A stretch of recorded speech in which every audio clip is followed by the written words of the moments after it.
Hello again, Buddy, Gabe, the Buddy and Gabe show.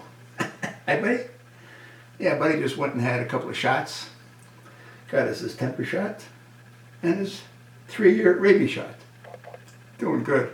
He's a little chunky, but nothing too severe, right, Buddy?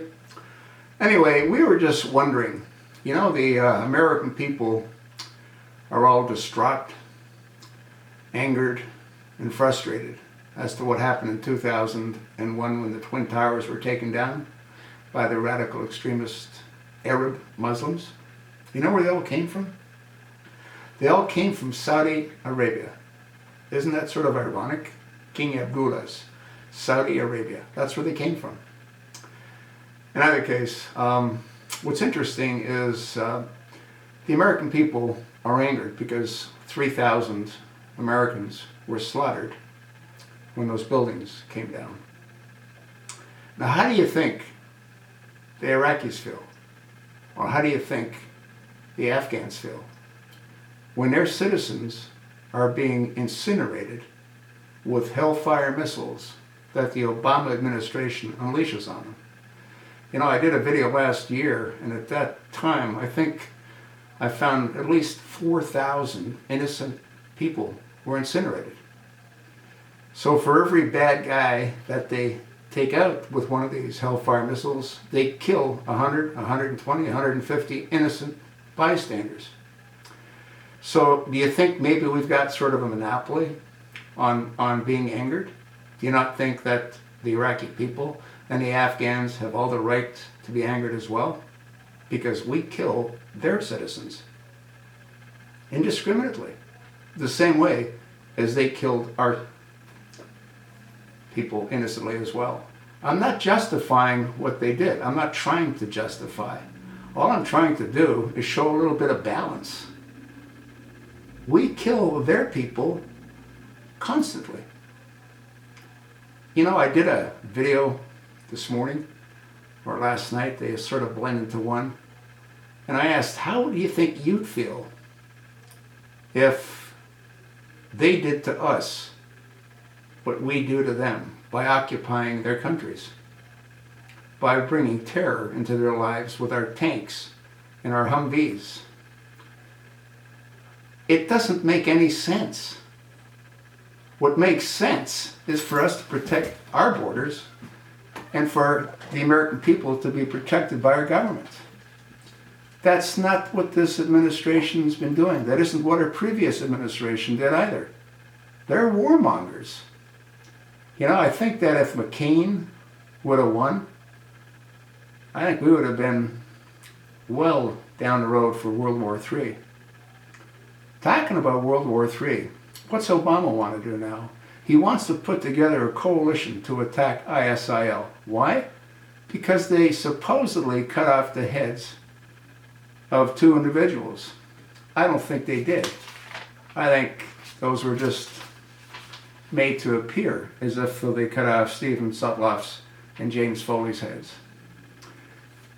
I'm not diminishing this. Even if they did, which I don't believe that they did, but even if they did, that's how they kill people. We think it's barbaric. They don't. If Obama is able to put together a coalition, who's he going to attack? How do you tell an ISIL Muslim from another Muslim? They don't all have flags flying. How do you tell them apart? You can't tell them apart. You can't fight a war against people that don't wear uniforms and blend into the environment. We learned that in Vietnam. We learned that in Afghanistan with the Russians. We learned that with our own experiences in Afghanistan and in Iraq. You cannot fight an enemy that blends in. So what do? Well, I think I told you what I would do. I'd waste a city. I'd waste 2 cities. It's no different than Hiroshima and Nagasaki. We bombed Hiroshima. We asked the Japanese to surrender. They said no. We bombed Nagasaki. They said yes. It's the exact same scenario. But you know why they don't want to do that? Because all that would take is a couple of bombs and it would be over. They don't want that. They want the war machinery to keep grinding away the way it has for, I don't know, ever since I've been alive. That's what this economy is based off of, the war machine. Why won't Obama allow us to drill for oil in our own country? Because he wants the petrodollars to go to the Middle East. It's tripled, well, it's doubled since he took office. Does it cost more for the oil? No. Who's making the money? The Saudis. The oil-rich countries are making the money, hand over fist. If Obama is successful in putting together a coalition that ends up attacking Syria, you know who supports Syria? Vladimir Putin supports Syria. That's Russia. Does Obama want to keep wagging the tail? Or pulling on the tail of the tiger? I don't think so, but that's what he's doing. He's a commander-in-chief of what? That guy can't even tie his effing shoelaces. He's not a commander-in-chief, it's a joke. Our whole system is screwed up. We get these jackasses into Congress and into the Senate. They dig their teeth in, like Pelosi, who's been there 27 years, like the senator from Arizona, John McCain, who's been there for, 28 years? Or like Carl Levin, who's been there for 38 years. What good do they do for the country? Nothing! Who do they do good for? Themselves. They don't give a damn about their constituents. They're flying all over the world. What the hell is McCain doing in Syria? How does that help the citizens of Arizona? How does it help? It doesn't help. Why are they doing it? Because they can. Our government is a joke.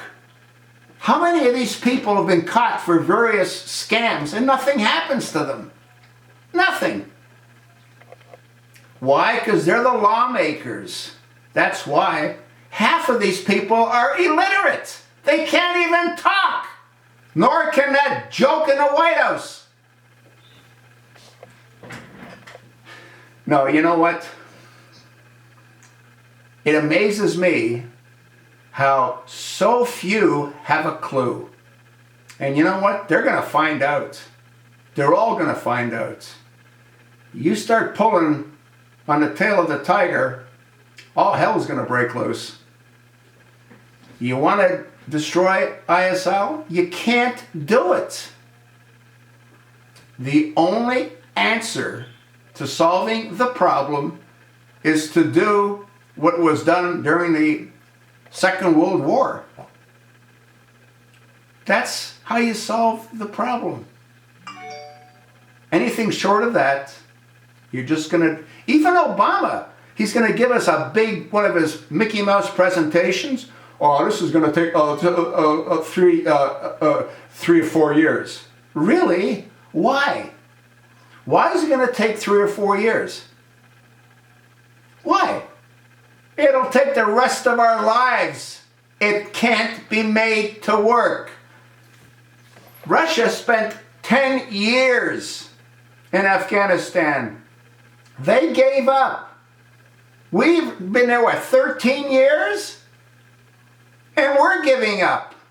So how can you convince me that it makes sense to start forming a coalition to go after whom?